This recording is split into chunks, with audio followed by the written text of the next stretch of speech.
Hi everyone, this is Dave. We've got an old school top-down unboxing for you today of a brand new camera. This is the Nikon Z6 and this is the 24 to 70mm plus NTZ lens adapter kit. Very excited to bring you my unboxing and first look. Also, even more excited that this is going to be my new camera and I just can't wait to delve inside. It's a really big box, and inside the box we've got the 24 to 70 kit and then the NTZ Z mount adapter, which is going to allow us to use our older Nikon lenses. So let's take these two boxes out. So here we go. Let's perhaps move this one to one side and take a look at the little adapter first. So this is the NTZ Z mount adapter. So inside here we've got some information about the warranty and also user manual in various languages. And then the adapter itself looks very, very cool. This is going to allow us to use some older lenses on the new mirrorless system, and there's a threaded mount on the bottom, and then this is probably some sort of release lever. I'll get to grips with this during my tests and talk to you a bit more about it during the full review. Whilst we're on the subject of full review, if you want to see my full review of the Nikon Z6, then please do check out the link down in the video description. So let's move this over and have a closer look at the main kit.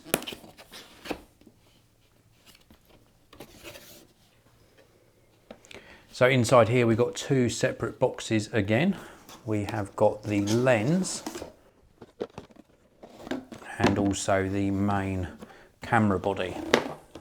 And again, we'll pop the camera body to one side and let's have a look at the Nikon Z 24 to 70mm f4S lens.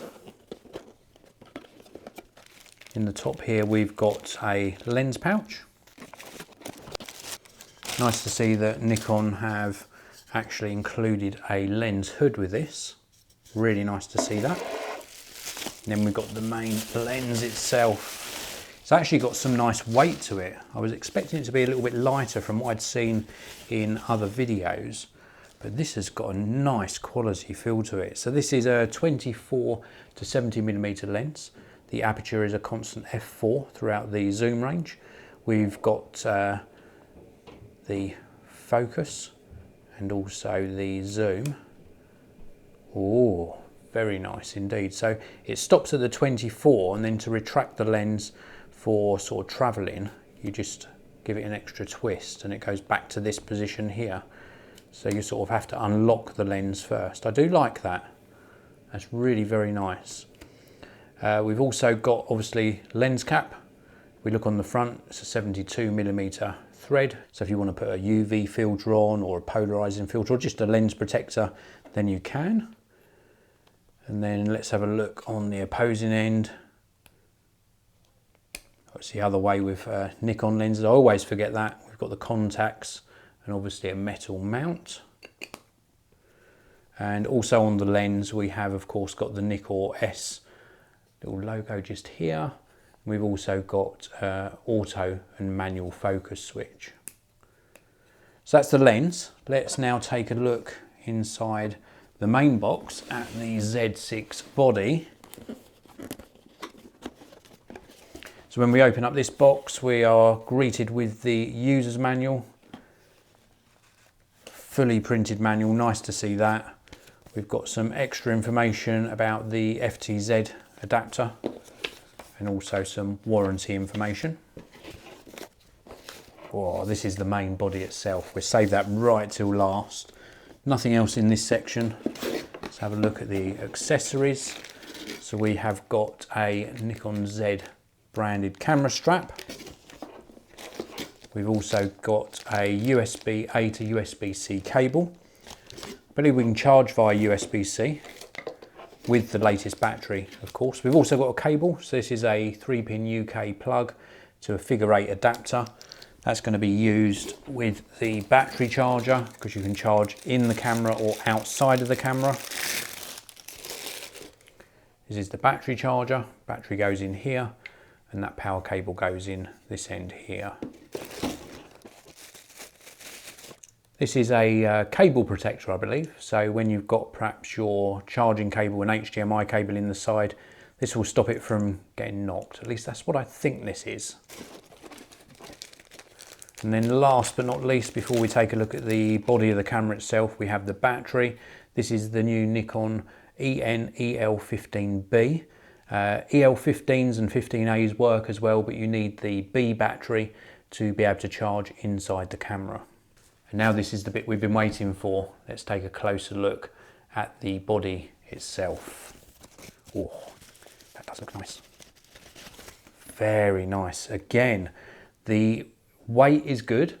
The density to the body feels very, very good indeed. It feels really well made. Absolutely love it.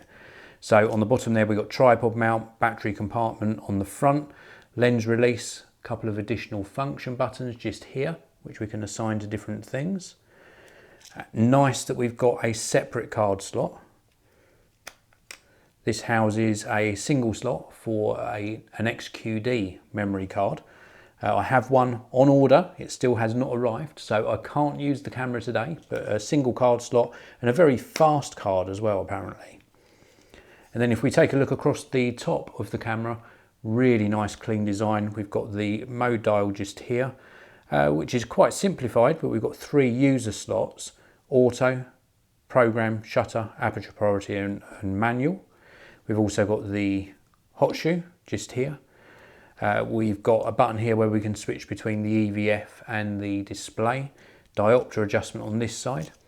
We've got a top mounted display, which is going to give us details of all our settings. We've also got on off and the shutter button, exposure compensation, ISO and record, and then another mode dial just here. And then if we go round onto the side, this is where we've got all of the various ports and port covers. I won't open these all up, but we've got USB, HDMI, which is a mini, not a micro, so it's a mini HDMI, also referred to, I didn't know this, as USB-C HDMI. That's new to me, but mini size HDMI. I've also got a remote release, and I will open up this cover. This one here covers up the headphone jack at the top, 3.5mm, and again 3.5mm microphone input. The video features on this are meant to be fantastic because it records in 4K or UHD resolution with no crop. So very, very interesting. Also out of the HDMI port, I'm going to test this with another product like an external recorder. No spoilers here, but it will record very high quality video from here. And then we've of course got the screen. I think the only minor disappointment is that this is a sort of a tilty screen, not a fully articulating flippy out screen. It tilts up and it tilts down, but it does not flip out. We've got playback button just here, trash can for deleting. We've got the display button, which has got a switch either side for switching between video and photo mode. Of note, when you switch modes, you get 3 separate, so 6 in total, user defined modes on this top dial. AF button for back button focus, little joystick for selecting our focus points, information, okay. This doesn't rotate, this is just like a 4-way rocker. And then we've got some additional buttons down here for shooting mode, menu, etc. Of note, this is a touch screen and you can use the touch features during video, during photo, and in the menu system as well. That is pretty much it. It feels very, very comfortable in the hand. It's a nice size, nice weight, and it feels like a real nice quality camera. I can't wait to actually test this and bring you my full review. If you want to check out that full review, the link when it's up online will be down in the video description, so please do check that out. If you enjoyed the video, as always, don't forget to hit that like button. Don't forget to subscribe, and I'll see you in another video very soon.